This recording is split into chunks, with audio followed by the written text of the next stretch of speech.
நண்பர்களே வணக்கம். நாம் ஒவ்வொரு பிறவி எடுக்கும் போதும் நமக்கு அந்த பிறவியின் நோக்கம் தெரிய வாய்ப்பில்லை.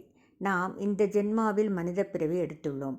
ஆனால் நம் முந்தைய பிறவிகள் என்னென்ன என்று நமக்கு தெரியுமா?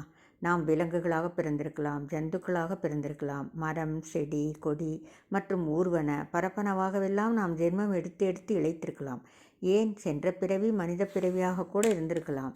திருவாசகம் சிவபுராணம் பாடல் 6 புல்லாகி பூடாய் புழுவாய் மரமாகி பல்விருகமாகி பறவையாய் பாம்பாகி கல்லாய் மனிதராய் பேயாய் கணங்களாய் அசுரராகி முனிவராய் தேவராய் செல்லா நின்ற இத்தாவர சங்கமத்துள் எல்லா பிறப்பும் பிறந்து இளைத்தேன் எம்பெருமானே.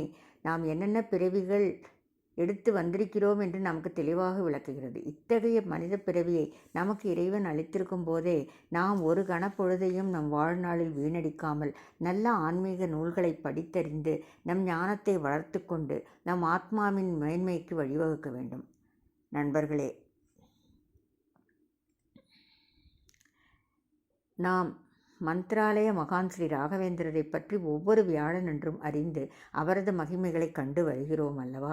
ஸ்ரீ ராகவேந்திரரின் அனைத்து மகிமைகளை சொல்லும் கிரந்தங்களாகட்டும் அல்லது எத்தனையோ ஆயிரம் நூல்கள் ஸ்ரீ ராகவேந்திர சுவாமிகளை பற்றி உலகின் எந்த மொழிகளில் வெளிவந்தாலும் அல்லது வெளிவந்திருந்தாலும் அவை எல்லாவற்றிற்கும் பலமான அஸ்திவாரம் ஸ்ரீ ராகவேந்திர விஜயம் என்ற நூல்தான். ஸ்ரீ ராகவேந்திர சுவாமிகளின் பூர்வாசர தமக்கையின் குமாரர் மகாகவி நாராயணாச்சாரியர் அவர்களால் இந்நூல் 16 அத்தியாயங்களாக எழுதப்பட்டு தற்போது 10 அத்தியாயங்களாக நமக்கு கிடைத்திருக்கிறது. 16 அத்தியாயங்களை எழுதி ஸ்ரீ ராகவேந்திரரிடம் மகாகவி நாராயணாச்சாரியார் சமர்ப்பித்த போது ஸ்ரீ ராகவேந்திரர் கடைசி 6 சர்க்கங்களை துங்கபத்ரா ஆற்றில் அவற்றை போடச் சொன்னார். ஏனென்றால் தமது ஆச்சாரிய ஸ்ரீமத்வர் எழுதிய ஸ்ரீ சுமத்வ விஜயமும் மத்வாச்சாரியரை பற்றிய நூல் 16 சர்க்கங்களை கொண்டிருக்கும் போது அவரது சிஷ்யரான தமது நூலுக்கும் அதற்கு இணையாக 16 சர்க்கங்கள் இருக்கக்கூடாது என்றும் தன்னுடைய பூரண ஆசீர்வாதங்களை பெற வேண்டும் என்றால் அந்த கடைசி 6 சர்க்கங்களை ஆற்றில் கொண்டு போட்டு வரச் சொன்னார். முதல் 10 சர்க்கங்கள் ஸ்ரீ ஈஸ்வரானுகிரகம் பெற்ற சர்க்கங்கள். எனவே ஸ்ரீ ராகவேந்திர விஜயம் 10 அத்தியாயங்களை மட்டுமே கொண்டது. நண்பர்களே, இந்த ஸ்ரீ ராகவேந்திர விஜயத்தை ஒவ்வொரு சர்க்கமாக இந்த பக்தி சிந்தனா சேனலில் வெளியிட விரும்புகிறேன். இந்த 102வது வீடியோவில் ஸ்ரீ ராகவேந்திர விஜயம் குறித்த சில முக்கியமான விஷயங்களை பார்த்து அடுத்து ஒவ்வொரு அத்தியாயமாக நாம் காண்போம்.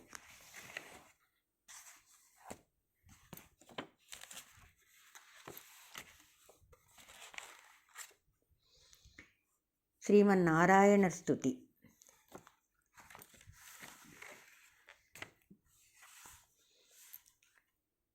ஏவமாதி விவதைஹ ரவதாரைஹ பாலிதா கில ஜனௌகமமாகம் சந்நிரஸ்ய கமலாஸ்ய நமஸ்யாம் ஸ்ரீகுருஷ்வ ரகுவம்சவதம்ச.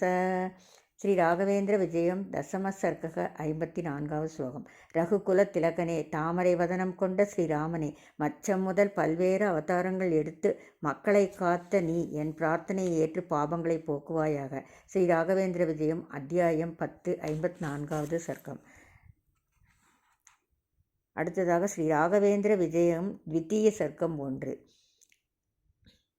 ராமாவதாரஸ்ய ஹரேர தத்த சேவாம் ஹனுமத் வபுஷா சமீரக பீமாத்மனா யாதவ பூஷணஸ்ய மத்வாத்மனா வித்யாசம் முனித்வ பாஜக.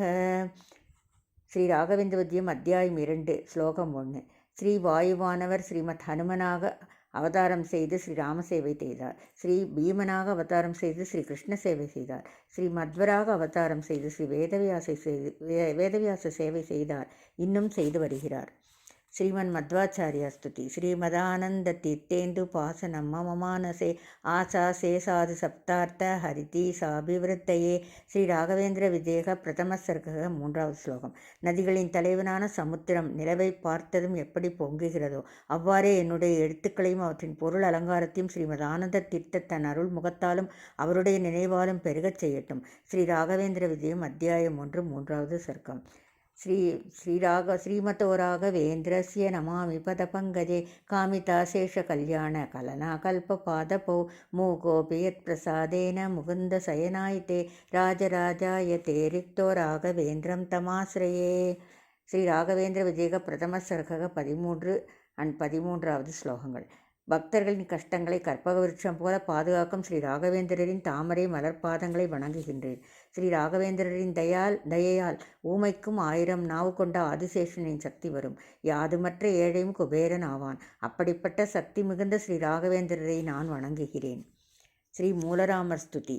சாயத் ராம பிரதிமாஸ்தி தத்ர சதுகு புமர்த்தி சததம் சகாஸ்தி ஆதித்ய சைவம் குருணைவ தத்தாம் அதாச்சயத்தாமணி சம்யமீந்திரக குரோர் நியோகாத் அதிகம் யராஜ்யம் சிஷ்யஸ்தீயோ நிருஹரிர்வரதீந்திர கஜேசகோசஸ்தித ராமமூர்த்திம் பூர்ண பிரபோதாய சமார்ப்பயக்காம்.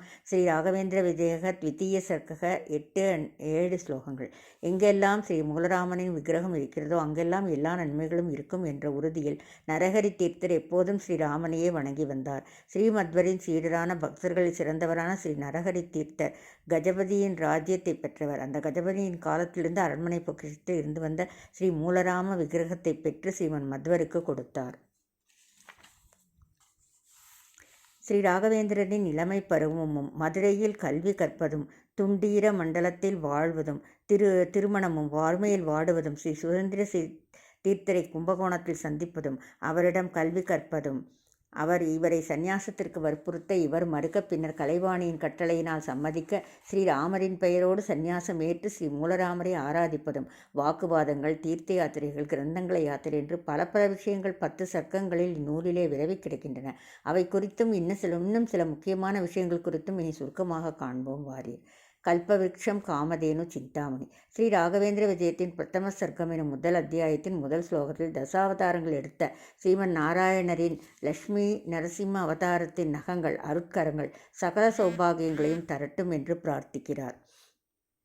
வெறும் லட்சுமி நரசிம்மரின் நகங்கள் என்று சொல்லாமல் ஸ்ரீமன் நாராயணரின் நரசிம்ம அவதாரத்தில் என்று மட்டும் சொல்லாமல் தசாவதாரங்கள் எடுத்த என்று சொல்லி மற்றதை சொன்னதில் ஒரு அர்த்தம் இருக்கிறது.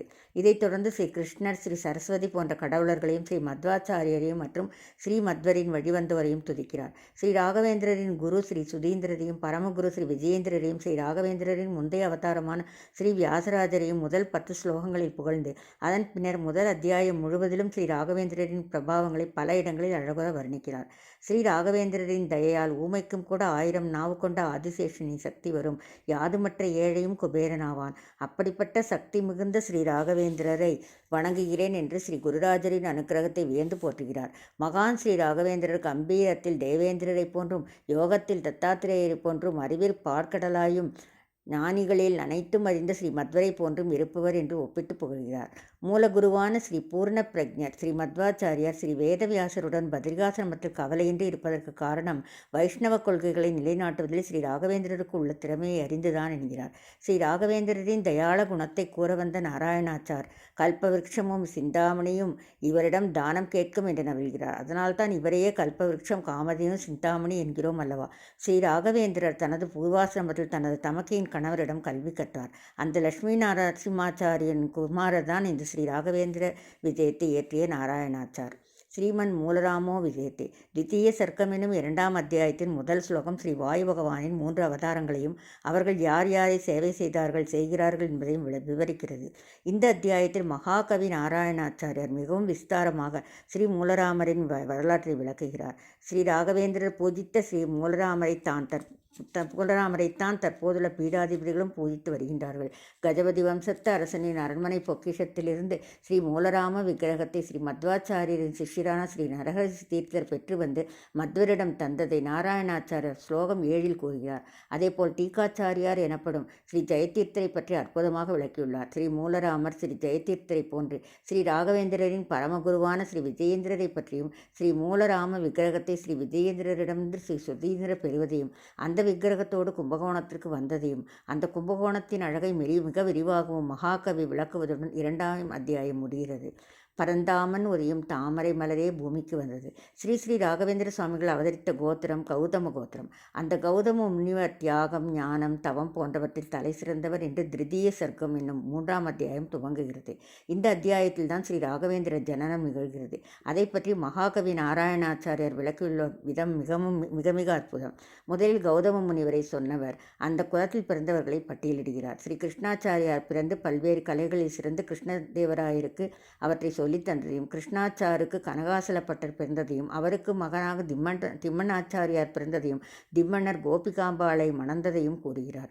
இவர்களுக்கு வேங்கடாம்பாள், குருராஜன் என்னும் 2 மக்கட் செல்வங்கள் பிறப்பதையும், குருராஜனுக்கு தகுந்த துணையாக இன்னொரு பாலகன் கோபிகாம்பாளின் வயிற்றில் இருக்கும் கருவானது சந்திர ஒளி போல அவரின் மேனியெங்கும் படைவதற்கு காரணம் கருவினுள் இருப்பது சந்திர ஒளியின் மூல காரணமான சூரியனே அல்லவா என்கிறார். என அற்புதமான கற்பனை பாருங்கள். கர்ப்பிணியின் உடல் மெலிவை செல்வம் ஏதுமற்ற ஏழையைப் போல மெலிந்தது என்கிறார்.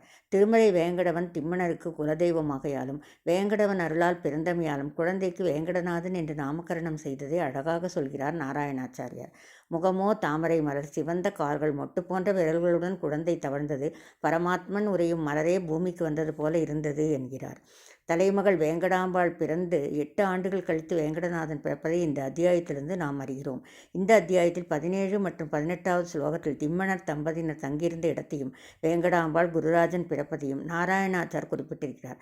அதேபோல் 42வது ஸ்லோகத்தில் தான் ஸ்ரீ ராகவேந்திரரின் வேங்கடநாதன் ஜனனம் துண்டீர மண்டலத்தில் நிகழ்கிறது. இந்த துண்டீர மண்டலம் என் தொண்டை மண்டலத்தில் ஸ்ரீ ராகவேந்திரர் எங்கு அவதரித்தார் என்பதில் பல்வேறு குழப்பங்கள் காலமாய் இருந்து வந்தது. அவற்றுக்கான ஆராய்ச்சி ரீதியிலான சரித்திர ரீதியிலான தீர்வு சிதம்பரத்திற்கள்ளி அருகில் உள்ள புவனகிரியே என்கின்ற முடிவு. 6வது மாதத்தில் வேங்கடநாதனுக்கு அன்னப்பிராசனம் ஆவதையும் 8 வயது நிறைந்த வேங்கடாம்பாளுக்கும் மணமுடிக்க திம்மன்னர் எண்ணுவதோடும் 3வது அத்தியாயம் முடிகிறது. மூவுலகிலும் பாதுகாப்பாய் இருக்க பிரம்மன் செய்த செயல். ஸ்ரீ ராகவேந்திர விஜயத்தின் சதுர்த்த சர்க்கம் என்னும் 4வது அத்தியாயத்தின் ஆரம்பத்தில் வேங்கடாம்பாளுக்கு கணவராக அமையப்போகும் லட்சுமி நரசிம்மாச்சாரியரை பற்றிய முழு விபரங்கள், அவரது முன்னோர், அவரது ஜனனம், பூணூல் கல்யாணம் போன்ற அனைத்தும் தரப்பட்டிருக்கிறது. இந்த அத்தியாயத்தில் 2 பெண் பார்க்கும் படலங்கள் வருகின்றன. ஒன்று, லட்சுமி நரசிம்மர் தனது தாய் தந்தையருடன் வேங்கடாம்பாளை பெண் பார்க்க வரும்போது திம்மண்ணப்பட்டர் அவர்களை வரவேற்று பின்னர் திருமணம் செய்து வைப்பது. 2, வேங்கடநாதன் தனது அண்ணா அண்ணியுடன் தனது ஊருக்கு பக்கத்தில் இருந்த அக்ரஹாரத்தில் வசித்து வந்த சரஸ்வதிபாயை பெண் பார்க்கச் செல்வது இந்த அத்தியாயத்தின் கடைசியில் வருகிறது. இடையில் வேங்கடநாதனுக்கு 8 வயதாகும்போது அவரின் அண்ணா குருராஜர் முன்னின்று பூணூல் கல்யாணம் செய்விப்பது, தமக்கையின் கணவரிடம் வேங்கடநாதன் சென்று கல்வி பயிர்வது போன்றவையெல்லாம் விஸ்தாரமாக சொல்லப்பட்டுள்ளன. அதேபோல் வேங்கடநாதனுக்கு உள்ள நீச்சல் பயிற்சியையும் நீருக்குள்ளேயே மூச்சை அடக்கும் சிறப்பையும் கூறி இது எதிர்காலத்தில் யோகியானதும் செய்யப்போகும் ஜபத்திற்கு முன்னோடி போல் இருந்தது என்று அன்றே கூறியுள்ளது போல ஸ்ரீ ராகவேந்திரர் இன்றும் ஜீவ பிருந்தாவனத்தில் யோக நிலையில் இருப்பதை எவ்வளவு பொருத்தம் பாருங்கள். இதுவன்றி மூவுலகிலும் வேங்கடநாதன் பிற்காலத்தில் பாதுகாப்பாய் இருந்து மக்களை காப்பான் என்ற எண்ணத்தில் பிரமன் அவன் வயிற்றிலும் 3 ரேகைகளை சிருஷ்டித்தான் என்று கூறுவது கூர்ந்து நோக்கத்தக்கதாகும். சரஸ்வதி என்ற பெயர் வந்ததற்கான விளக்கத்தை மகாகவி நாராயணாச்சாரியர் விளக்கும்போது சங்கு சக்கர முத்திரைகளுடன் இருக்கும் ஒரு மகானை மணக்கப் போவதாலோ அல்லது சரஸ்வதியை வேண்டி தவமிருந்து பெற்றதாலோ அவளுக்கு அப்பெயர் வந்தது என்பது எவ்வளவு ரம்யம் பாருங்கள். நாராயணருக்கு லட்சுமி போல, சிவனுக்கு பார்வதி போல. பஞ்சம சர்க்கம் என்னும் 5ஆம் அத்தியாயத்தில் வேங்கடநாதன் சரஸ்வதிபாய் திருமண வைபவம் நடந்தேறுகிறது. வேங்கடநாதனுக்கு சரஸ்வதிபாய் இல்லாளாய் அமைந்த விதத்தை இந்திரனுக்கு சசி போலவும், பிரம்மனுக்கு சரஸ்வதி போலவும், நாராயணனுக்கு லட்சுமி போலவும், சிவனுக்கு பார்வதி போலவும் இருந்ததாக மகாகவி நாராயணாச்சாரியார் உவமைப்படுத்தி காட்டியிருக்கிறார். இந்த அத்தியாயத்தில் வனபோஜனம், மரங்கள் மற்றும் மலர்களின் அழகையும் பெண்டிரின் சிறப்பையும் வெகுவாக எடுத்துரைக்கிறார். ஒரு சிறந்த காவியம் என்றால் அதற்கு சுற்றுப்புற வர்ணனை என்பது கட்டாயம் வேண்டும். அந்த அழகு இந்த நூல் முழுவதும் விரவி கிடக்கின்றது. கின்சுக மரங்கள் சிவந்த மலர்களுடன் விளங்கியதானது. ஹிரண்யகசிபுவை வதம் செய்த நரசிம்மர் மலர் மாலையுடன் இருந்தது போல் இருந்தது என்று வர்ணனை செய்யும்போது மலரின் தன்மையும் நரசிம்மர் வதம் செய்த கோலமும் ஒருங்கே நம் கண்முன் தோன்றுகிறதல்லவா? சமுத்திரத்திலிருந்து எழும் சூரியோதயத்தைப் போல. ஸ்ரீ ராகவேந்திர விஜயத்தின் மிக மிக முக்கியமான அத்தியாயங்களில் சஷ்ட சர்க்கம் எனும் இந்த 6வது அத்தியாயமும் ஒன்று. வேங்கடநாதர் துண்டீர மண்டலத்திலிருந்து ஸ்ரீ சுதீந்திர தீர்த்தரை தரிசிக்க சோழ மண்டலம் வருவது, அவரிடம் கல்வி கற்பது, குருவும் இவரும் சேர்ந்து பல இடங்களுக்கும் சென்றதை கூறி தட்சிணத்வாரகையான ராஜமன்னார்குடியில் வாதிட்டு மகாபாஷ்யம் வேங்கடநாதன் என்னும் பட்டத்தை பெற்றது போன்றவற்றை விளக்கியுள்ளார்.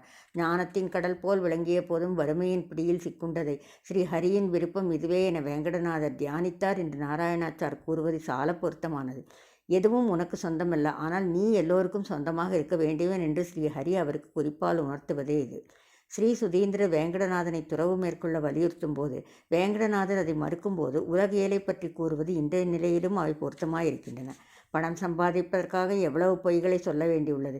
கண்ணற்றவனை நீண்ட கண்களை உடையவன் என்றும், கொடுமைக்காரனை நல்லவன் என்றும், அகங்காரம் பிடித்தவனை எளிமையானவன் என்றும், ஓம்காரத்தின் மகிமை தெரியாதவனை வேதங்களின் அனைத்து அங்கங்களையும் அறிந்தவன் என்றும், விரோதங்களையே குணமாக கொண்டவனை பாசத்தின் ரூபம் என்றும், பொய் சொல்ல வேண்டியுள்ளது என்று இப்பட்டியலில் இன்னும் பலவற்றை கூறியிருப்பது எவ்வளவு நிதர்சனமானது. ஓரிரவில் கலைவாணி காட்சி தந்து ஸ்ரீ மூலராமர் பூஜையை செய்ய வேண்டுமானால் அதற்கு சந்நியாசம் ஏற்க வேண்டும். குரு சுதீந்திரருக்கு பின் நீதான் அதற்கு தகுதியாகிறாய் என்று சொல்லி ஸ்ரீ வேதவியாசரிலிருந்து ஸ்ரீ மத்வர், ஸ்ரீ ஜெயதீர்த்தர், ஸ்ரீ வியாசராஜர், ஸ்ரீ விஜயேந்திர, ஸ்ரீ சுதீந்திர என்று எல்லோரும் தனக்கு என்னென்ன சிறந்த அணிகலன்களை அணிவித்தனர் என்று பட்டியலிடுவதை மகாகவி வெகு உணர்ச்சியோடு கூறியிருக்கிறார். வேங்கடநாதா, நீ சந்நியாசம் ஏற்காவிட்டால் என்னென்ன கெடுதல்கள் இந்த சமுதாயத்திற்கு ஏற்படும் என்பனவற்றை கூறி கட்டாயம் சந்நியாசம் ஏற்க வேண்டும் என்பதை கூறி ஸ்ரீ சரஸ்வதி மந்திரோபதேசம் செய்தவற்றை எடுத்துரைப்பது வெகு நயமானது. மகனுக்கு உபநயனம் செய்து தந்தையின் கடமையை முடிக்கச் சொல்வதும், கும்பகோணத்தில் சந்நியாசம் அளித்தால் மனைவியின் துயரத்தை ஆற்ற முடியாதென்று ஸ்ரீ சுதீந்திரர் வேங்கடநாதரை தஞ்சாவூருக்கு அழைத்துச் சென்று ஸ்ரீ ராகவேந்திர தீர்த்த எனும் நாமத்தோடு சந்நியாச ஆசிரமம் தருவதை பக்தியோடு நாம் படித்துணரலாம். மகாகவி நாராயணாச்சாரியாரின் சொல்லாட்சி ஸ்ரீ ராகவேந்திர விஜயத்தின் மிக சிறப்பானதாகும். வேங்கடநாதர் குளித்துவிட்டு காவி உடையில் வந்தபோது சமுத்திரத்திலிருந்து சூரியோதயம் ஆவதைப் போல் இருந்தது என்று சொல்வது கண்முன்னே எப்படி நிற்கிறது பாருங்கள். அத்தியாயம் முழுவதையும் திரும்ப திரும்ப படித்தாலும் மீண்டும் மீண்டும் படிக்க தூண்டும் ஒரு ஈர்ப்பு நம்மை எல்லாம் கட்டி போட்டுவிடும் தன்மை வாய்ந்தது. சுகானுபவமான காவியத்தின் அழகு. சப்தம சர்க்கம் எனும் ஸ்ரீ ராகவேந்திர விஜயத்தின் 7வது அத்தியாயத்தில் நுழைந்தால் நாமும் ஸ்ரீ ராகவேந்திர சுவாமிகளுடன் பலவிதமான க்ஷேத்திரங்களை தரிசித்துவிட்டு வந்த திருப்தி கிட்டும். துறவு மேற்கொண்டு ஸ்ரீ ராகவேந்திரர் ஆன பின்னர் இந்திர திசையான கிழக்கு திஸ் நோக்கி பயணத்தை துவங்கி தொடர்ந்து பல தலங்களுக்கும் சென்று வந்ததை மகாகவி நாராயணாச்சாரியார் வரிசைப்படுத்தியிருக்கிறார். இந்த 7வது சர்க்கத்திலும் மகாகவி நாராயணாச்சாரியாரின் வர்ணனை அழகு நெஞ்சை விட்டு அகலாதது. ஸ்ரீ ராகவேந்திரர் யாத்திரை மார்க்கமாக காவேரி கடலில் சங்கமிக்கும் இடத்திற்கு வந்தபோது குருவினில் சிறந்தவராகி ஸ்ரீ ராகவேந்திரரின் வரவைக் கண்டு மகிழ்ந்த காவேரி பூமியின் உள்ளே இருந்து சிறந்த செல்வங்களை எடுத்து அவரிடம் தர விழைபவள் போல கடலுக்குள் பாய்ந்தாள் என்றும், ராமேஸ்வரம் சென்றபோது உலகின் மிகச்சிறந்த குருவை கண்டதால் அவருடைய தரிசனத்திற்காக முண்டி எடுத்துக்கொண்டு அலைகள் கரையுடன் மோதின. ஆனால் கரையை கடக்க இயலாததால் பெருத்த ஆரவாரத்துடன் திரும்பின என்றும் வர்ணித்திருப்பது எவ்வளவு சுகானுபவமாய் இருக்கிறது. நளனின் பாலத்தை பற்றிய அலங்காரங்கள் வெகுவாக மனதில் பதிபவை. அந்த பாலம் இருக்கும் தோற்றமானது சீதையின் துன்பத்தை காண பொறுக்காத பூமி தன்னுடைய மிருதுவான கரத்தை நீட்டி அவள் கண்ணீரை துடைப்பது போலும் இருந்தது. எனவேதான் சுக்ரீவனின் வானரங்கள் அதை உடைக்காமல் விட்டு வைத்தன எனும் கற்பனை எவ்வளவு காவிய அழகு பாருங்கள். இதற்காகவேனும் ஸ்ரீ ராகவேந்திர விஜயத்தை பலமுறை படித்து கொண்டே இருக்கலாம். 10 முறை உரை கூறிய ஸ்ரீ ராகவேந்திரர். அஷ்டம சர்க்கம் என்னும் 8வது அத்தியாயத்திலும் ஸ்ரீ ராகவேந்திரரின் திக்விஜயம் தொடர்கிறது. 7வது அத்தியாயத்தில் திவ்யபுரி, கமலாலயம், ராஜகோபால சுவாமி தரிசனம், ராமேஸ்வரம், அனந்தசயனம், ஜனார்த்தன் க்ஷேத்திரம், மதுரை மற்றும் ஸ்ரீரங்கம் வருவது வரை கூறப்பட்டிருந்தது. 8வது அத்தியாயத்தில் ஸ்ரீரங்கத்திலிருந்து புறப்பட்ட ஸ்ரீ ராகவேந்திரர் நாமக்கல், பானாவரம், விஷ்ணுமங்கலம், குமாரக்ஷேத்திரம், உடுப்பி, கோலாப்பூர், ராமநாதபுரம், கோதாவரி, விஜயநகரம், ஸ்ரீ கிருஷ்ணா, ஸ்ரீசைலம், திருப்பதி, காஞ்சிபுரம், திருவண்ணாமலை, விருத்தாச்சலம், ஸ்ரீமுஷ்ணம் போன்ற இடங்களுக்கெல்லாம் சென்று மீண்டும் கும்பகோணம் வந்தடைவதுடன் 8வது அத்தியாயம் முடிவடைகிறது. பருவ காலங்களை பற்றிய வர்ணனைகள் இந்த அத்தியாயத்தில் மிக அழகாக இருக்கிறது. அதேபோல் ஸ்ரீ ராகவேந்திரர் பல கிரந்தங்களை ஆங்காங்கே ஏற்றிய விவரங்களும் இந்த அத்தியாயத்தில் வருகின்றன. ஸ்ரீ ராகவேந்திரர் உடுப்பிலே தங்கியிருந்த சிறப்பு வெகுவாக எடுத்துரைக்கப்படுகிறது. ஸ்ரீ ராகவேந்திரர் பல்வேறு இடங்களுக்கு பயணம் செய்திருந்த போதும் இங்கேதான் வியாசராஜரின் சந்திரிகைக்கு விளக்கம் கொடுத்தார். அவருடைய ஆழ்ந்த அறிவால் ஆதியோடந்தமாக அவர் விளக்கினார். சிறந்த பலனை எதிர்பார்ப்பவன் எவ்வாறு பூரணமான வாசகத்தை மீண்டும் மீண்டும் செய்வானோ அதேபோல் தனித்துவம் பெற வேண்டி குரு ஸ்ரீ ராகவேந்திரர் ஸ்ரீ வியாசராஜரின் தாற்பரிய சந்திரிகைக்கு 10 முறை உரை கூறினார் என்று உடுப்பு க்ஷேத்திரத்தில் ஸ்ரீ ராகவேந்திரர் நிகழ்த்தியதை மகாகவி நாராயணாச்சாரியார் எடுத்துரைக்கிறார். 10 முறை உரை நிகழ்த்தி எதற்காக என்பதற்கும் இதிலேயே விளக்கமளித்திருக்கிறார். முன்பே சொன்னதைப் போல் இந்த 10 என்பதை நினைவில் வைத்துக்கொள்ள வேண்டும். ஸ்ரீ ராகவேந்திரரின் ஜப தப பூஜை. ஸ்ரீ ராகவேந்திரரின் நித்தியானுஷ்டானங்கள் ஸ்ரீ ராகவேந்திர விஜயத்தின் நவம சர்க்கம் என்னும் 9ஆம் அத்தியாயத்தில் நவநவமாய் எடுத்து கூறப்பட்டுள்ளன. ஸ்ரீ ராகவேந்திரர் ஸ்நானம் செய்வது, நாமம் தரிப்பது, மந்திரம் ஜெபிப்பது, பூஜை செய்வது போன்ற அனைத்தும் வரிசை கிரமமாக சொல்லப்பட்டுள்ளன. ஜீவாத்மா, பரமாத்மா, ஜடம், மாயை, பிரம்மன், நிர்குண பிரம்மன், நான் போன்ற பல விஷயங்களை இந்த அத்தியாயத்தில் நாம் புரிந்து கொள்ள முடியும். இந்த அத்தியாயத்திலும் இயற்கை வர்ணனைகள் மிகச்சிறப்பாக உள்ளன. வானமெனும் தேன்கூட்டை தேனீயென மொய்த்திருக்கும் இருளை சூரியோதயம் விரட்டியது. அகஸ்தியர் கடலை குடித்தது போல வானம் இருளை கரைத்து கொண்டது. கடலில் இருக்கும் முத்துக்கள் வெளியே தெரிவது போல இருள் கலைந்து சூரியோதயத்தில் வெளிச்சம் தெரிந்தது. இருளுக்கும் ஒளிக்கும் மத்தியில் ஒரு துவந்த யுத்தம் நடக்கிறது. செம்மை நிறத்தில் துகள்களை விட்டெறிந்து சவாலுக்கு அடைத்த ஒளியானது சூரியன் எனும் சக்கரத்தை சுழற்றி விட்டது. வஜ்ரமுஷ்டியை உயர்த்தி காட்டுவது போல இருந்தது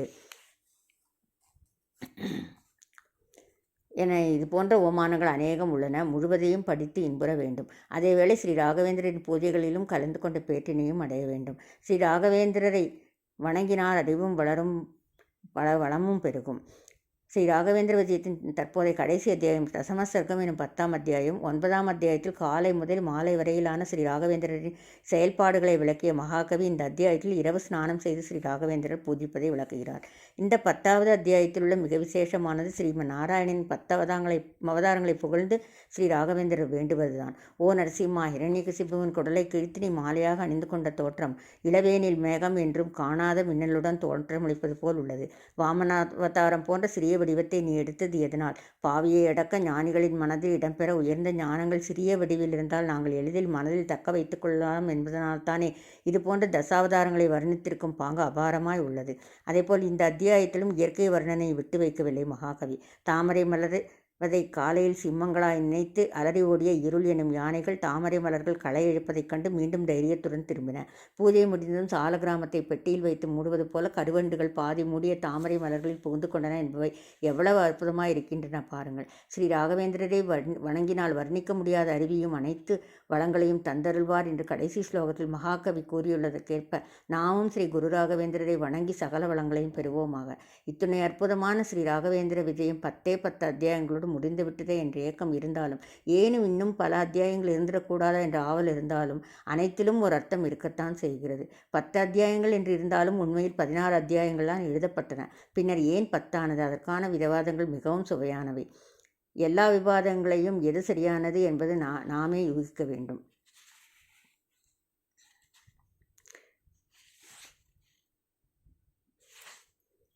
ஓம் ஸ்ரீ ராகவேந்திராய நமக. ஓம் ஸ்ரீ ராகவேந்திராய நமக. ஓம் ஸ்ரீ ராகவேந்திராய நமக.